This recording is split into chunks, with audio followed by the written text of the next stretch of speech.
আদমের সব সন্তানের মর্যাদা আমি বাড়িয়েছি। আল্লাহ এখানে বলেননি ওয়ালাকাদ কাররামনাল মুমিনিন, আমি মুমিনের মর্যাদা বাড়িয়েছি, বলেছেন? আল্লাহ এখানে বলেন নাই ওয়ালাকাদ কাররামনাল মুসলিমিন, আমি মুসলিমের মর্যাদা বাড়িয়েছি। আল্লাহ বলেছেন ওয়ালাকাদ কাররামনা বানি আদম, আমি বনি আদমের সম্মান বাড়িয়েছি, হোক সে মুমিন কিংবা কাফের, মুসলিম কিংবা মুশরিক, আস্তিক কিংবা নাস্তিক, আরব কিংবা অনারব, যেই হোক না কেন আদম সন্তান সবগুলার মর্যাদা বাড়াইয়া দিয়েছে কে? সবার মর্যাদা আল্লাহ বাড়িয়েছেন। মানুষ হিসেবে মর্যাদা, বিশ্বনবী সাল্লাল্লাহু আলাইহি ওয়াসাল্লাম ইহুদির লাশ দেখে দাঁড়িয়ে গেলেন। কার লাশ? ইহুদির লাশ দেখে দাঁড়ায় গেলেন। সাহাবারা বললেন ইয়া রাসূলুল্লাহ, আপনি দাঁড়ালেন যে, এটা তো ইহুদির লাশ। বিশ্বনবী বললেন আওয়ালাইসাত নাফসান, এটা কি মানুষ নয়? এটা হোক ইহুদি হোক খ্রিস্টান, এটা তো মানুষ। আমি মানুষ দেখে দাঁড়িয়েছি। আই স্যালিউট দ্য হিউম্যানিটি, আমি মানবতাকে সম্মান করেছি। পড়েন সুবহানাল্লাহ। তাহলে এই জমিনে মানুষের মর্যাদা বেশি, হোক আস্তিক হোক নাস্তিক, হোক মুমিন কিংবা কাফের। আদমের সন্তান হলে, মানুষ হলেই তার মর্যাদা বাড়িয়েছে কে? আমার কলিজার টুকরা যশোরের ভাইয়েরা, মানুষের মর্যাদা আল্লাহ এত বাড়িয়েছেন, মানুষ জীবিত থাকলেও যেমনি মর্যাদাবান, মরে গেলেও মর্যাদাবান। সুবহানাল্লাহ পড়েন। মানুষ মরে গেলে এই ডেড বডিটা কি হয়? পচে যায়, গলে যায়, মাটির সাথে মিশে যায়। তাই বলে আপনি ডেড বডির সাথে যাচ্ছে তাই করতে পারবেন না। পারবেন? কেউ যদি অন্যায় করে, তাকে যদি আপনি শাস্তির আওতায় আনেন, যা মনে চায় করতে পারবেন না। তারা আগুন দিয়ে পোড়াতে পারবেন না, নাক কাটতে পারবেন না, কান কাটতে পারবেন না, অঙ্গ বিকৃতি করতে পারবেন না। কারণ মানব জাতির মর্যাদা স্বয়ং দিয়েছে কে? ডেড বডি পচে যাবে, গলে যাবে। তারপর ইসলাম বলে না, খবরদার, এই মরা লাশটারও একটা মর্যাদা আছে না নাই? ইসলাম বলে এই লাশটা গলে যাবে, পচে যাবে, কিন্তু এটার অমর্যাদা করো না। কর্পূর দিয়ে, খেজুর পাতা দিয়ে, এটাকে ওয়ার্ম ওয়াটার দিয়ে, গরম পানি দিয়ে ধৌত করো। সাদা শুভ্র ধবধবে কাপড় দিয়ে লাশটাকে তুমি কাভার করো। তারপরে খাটিয়ার মধ্যে লাশটাকে রেখে বিশাল একটা প্রোগ্রাম করো, একটা ফিউনারাল প্রোগ্রাম করো। ওই প্রোগ্রামের ডানে বায়ে পেছনে লাশটারে রাখলে হবে না, প্রোগ্রামের একেবারে সামনটাতে তুমি লাশটাকে রাখো। সুবহানাল্লাহ। একটা ফিউনারাল প্রোগ্রাম করতে হবে, তাকে শেষ বিদায় জানাতে হবে, যেটাকে আমরা জানাজা বলি। কি বলি? জানাজা মানে মাইয়েতের জন্য দোয়া, তার জন্য দোয়া করা হয়। তাকে একটা সিস্টেমেটিক অর্ডারে কবরে রাখা হয়, সুন্দরভাবে সেটাকে কবরস্থ করা হয়, মাটি দেয়া হয়, পানি দেয়া হয়। তার মানে মরে গেল মানুষের সম্মান বাড়ায় দিয়েছে কে?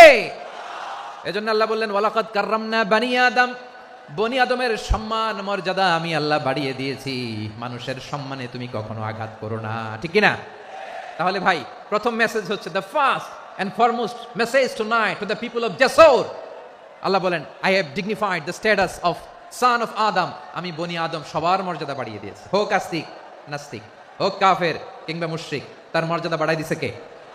যখন বন্যা হয়, আমরা ত্রাণ নিয়ে যাই, আমরা শুধু মুসলমানদেরকে ত্রাণ দেই নাকি? হ্যাঁ, আমরা মুসলমান কেউ দেই, অমুসলমান কেউ দেই, হিন্দু কেউ দেই, বৌদ্ধ কেউ দেই। যেখানেই মানবতা বিপন্ন, সেখানে ইসলামের হেল্পিং হ্যান্ড আছে না নাই? সুবহানাল্লাহ। কি দিন আমরা পেয়েছি, কি বিধান আমরা পেয়েছি। ওয়ালাকাদ কাররামনা বানি আদম, আমি বনি আদমকে সম্মানিত করেছি। এরপর আল্লাহ বললেন ওয়া হামালনাহুম ফিল বাররি ওয়াল বাহর, জলে স্থলে আমি চলাচলের যানবাহনের ব্যবস্থা করেছি। আমরা স্থলে ঘোড়ার উপরে চড়ি, উটের উপরে চড়ি, গাড়ির উপরে চড়ি। এই যে গাড়ির ইঞ্জিন বানাইছি আমরা, এটার মেধা দিয়েছে কে? আবার সাগরের মধ্যে আমরা নৌযান, জলযান, বড় বড় জাহাজ দিয়ে এক মহাদেশ থেকে আরেক মহাদেশ যাই, এক দেশ থেকে মালামালগুলো আরেক দেশে পাঠাই। সাগরের ভেতরে নৌকাগুলোরে ধরে রাখলো কে? ওয়াল ফুলকিল্লাতি তাজরি ফিল বাহরি বিমা ইয়ানফাউন নাস, মানুষের উপকার আছে এরকম সরঞ্জামাদি নিয়ে সাগরের উপরে বিশাল বিশাল জলযানগুলো চলে। এগুলো ডুবে যায় না, কাত হয়ে যায় না, পড়ে যায় না। এগুলোকে স্থিতিস্থাপকতাকে ঠিক করে রাখলো কে? আপনারা জাহাজ দেখেছেন? জাহাজ দেখছেন? বিশাল বিশাল জাহাজ, বিশাল জাহাজ মালামাল নিয়ে এক মহাদেশ থেকে আরেক মহাদেশে যায়। গত মাসে আমার জাপান সফর ছিল। এই যে বাংলাদেশে যে গাড়িগুলো চালান, বেশিরভাগ গাড়ি আসে কিন্তু জাপান থেকে। হাজার হাজার গাড়ি একটা জাহাজ বহন করতে পারে, হাজার হাজার গাড়ি। এটার সাগরের মধ্যে ভাসাইলো কে? হাজার হাজার গাড়ি নিয়ে জাপানিজ গাড়িগুলো আমাদের চট্টগ্রামের এয়ারপোর্টের বন্দরে ভিড়ে। যুক্তরাষ্ট্রে আমি দেখেছি বিশাল বিশাল জাহাজ। আপনারা টাইটানিক জাহাজের নাম শুনেছেন? টাইটানিক জাহাজের 8 গুণ 10 গুণ বড় একটা জাহাজ আছে, আইকন অফ দ্য সি, আমি দেখে এসেছি। রয়্যাল ক্যারিবিয়ান দেখে এসেছি। সাগরের সামনে জেটিতে যখন দাঁড়ালাম, জাহাজটা যখন যায়, আমার মনে হচ্ছে একটা শহর, গোটা শহর, the entire city is floating on the water. পুরো একটা শহর মনে হয় পানির উপর দিয়ে ভেসে যাচ্ছে। পড়েন সুবহানাল্লাহ। এই যে আইকন অফ দ্য সি, এই ক্রুজ, এই জাহাজটা, এটার ভিতরে স্টেডিয়াম আছে। কিসের ভিতরে স্টেডিয়াম? কথা বুঝে নাই বোধহয়। স্টেডিয়াম কিসের ভিতর? সুইমিং পুল আছে, শপিং মল আছে, রেস্টুরেন্ট আছে, ক্লাব আছে, 3000 4000 রুম বিশিষ্ট, কক্ষ বিশিষ্ট হোটেল আছে। এই সবগুলোর নিয়ে এগুলো চলে সাগরের দোলার মধ্যে, জলোচ্ছ্বাসের মধ্যে। এই সাগরের ভেতরে এই জাহাজগুলোর ভাষায় রাখছে কে? সূরা আর রহমানে আল্লাহ তাআলা বললেন, ওয়ালাহুল জাওয়ারিল মুনশাআতু ফিল বাহরি কাল আ'লাম ফাবিআইয়ি আলা, সবাই পড়েন, ফাবিআইয়ি আলাই রাব্বিকুমা তুকাযযিবান। পাহাড় সম বড় বড় জাহাজগুলো মাল বোঝাই করে সাগরের মধ্যে ভেসে বেড়ায়। এগুলো দিয়ে মালামাল বহন করা যায়, মানুষ এক দেশ থেকে আরেক দেশে যায়। এই জাহাজগুলোর সাগরের ভেতরে ভাসায় রাখলো কে? এই আয়াতের ভেতরে আল্লাহ তাআলা সূরাত বনী ইসরাঈলের এই চমৎকার আয়াতের ভেতরে আল্লাহ তাআলা বেসিক্যালি মানব জাতির প্রতি তার 4টি স্পেশাল অনুগ্রহের কথা বলেছেন। কয়টি? 2টা বলে ফেলছি। 1 নাম্বার, ওয়ালাকাদ কাররামনা বানি আদম, আমি বনি আদমের সম্মান বাড়াইছি। নাকি মুসলমানদের? তাহলে human dignity, the first part of the verse talks about the human dignity.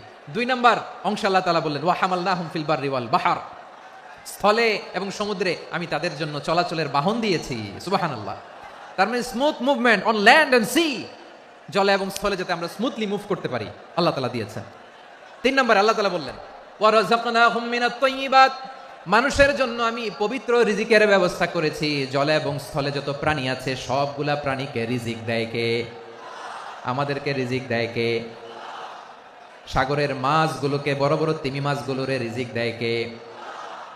বাতাসের মধ্যে ভেসে বেড়ানো বড় বড় পাখিগুলো, স্ক্যান্ডিনেভিয়ান কান্ট্রি থেকে লক্ষ লক্ষ কোটি কোটি পাখিগুলো যে এক দেশ থেকে আরেক দেশে ট্রান্সফার হয়, এগুলোর রিজিক দেয় কে?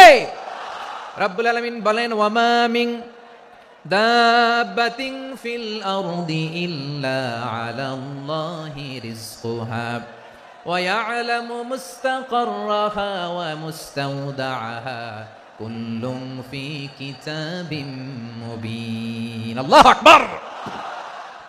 রব্বুল আলামিন বলেন, ভূপৃষ্ঠে বিচরণশীল যত প্রাণী আছে সব প্রাণীগুলোকে আমি আল্লাহ আমার নিজের কুদরতে রিজিকের বন্দোবস্ত করি। এই প্রাণীগুলো কোথায় থাকে, কোথায় যায়, সব জায়গায় আমি রিজিক পৌঁছে দেই। রিজিক কেউ দিতে পারে না, রিজিকের মালিক কে?